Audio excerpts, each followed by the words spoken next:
You ask Tiger to solve. This deals with linear equations with one unknown.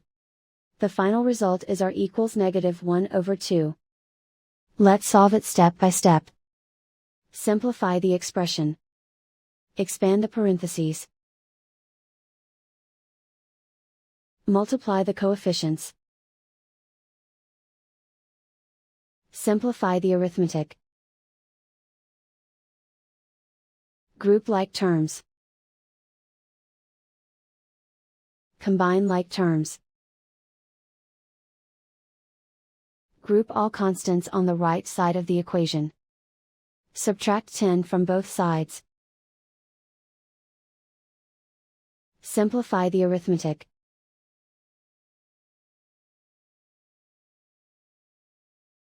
Isolate the r. Divide both sides by 20. Simplify the fraction.